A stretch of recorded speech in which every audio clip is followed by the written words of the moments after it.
find something. You might not see nothing. You're supposed to be visible. You might not see anything, but you go hunting, like bounty hunting for an arrest. Locking up some old guy, some homeless guy, finding somebody who's riding their bicycle on the sidewalk, who's spitting, and you bring him in. The problem is when you go hunting, when you put any type of numbers on a police officer to perform, we are going to go to the most vulnerable. The most vulnerable? Of course. We're going to go to LGBT community. We're going to go to the black community. We're going to go to those people that have no vote, that have no power.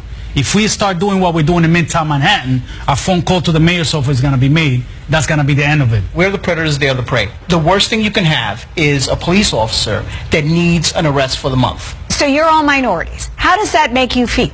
It's horrible. This is something coming from the top that trickles its way down, and this is why we're all here today.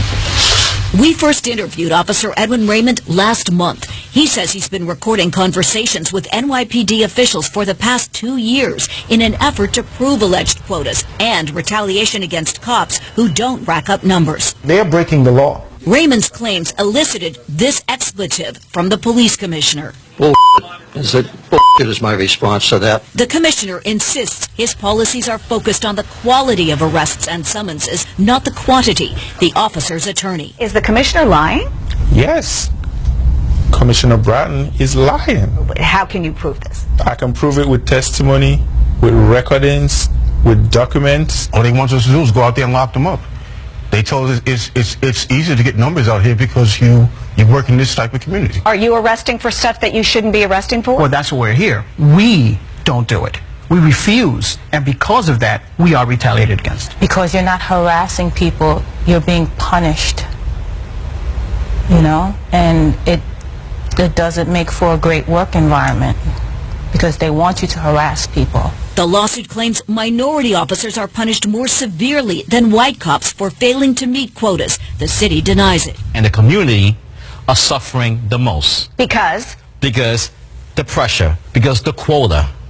Because the police department is like a whore pretending to be a lady.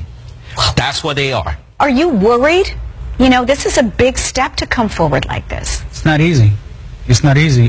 We are the enemies. We are the people that nobody talk to. The culture of the department, we are the rats. That's how they call us. We are the rats that speak out.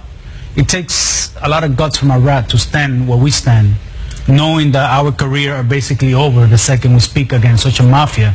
Because the police department is a mafia. It's a big organized mafia. Again, the police commissioner declined to go on camera to address the allegations. The city has asked a judge to dismiss portions of the lawsuit, claiming the officers haven't begun to prove a case either for quotas or racial discrimination. We will have much more on this story at 11, including what the cops say happens when they don't meet the numbers. Chuck? Sarah, thank you.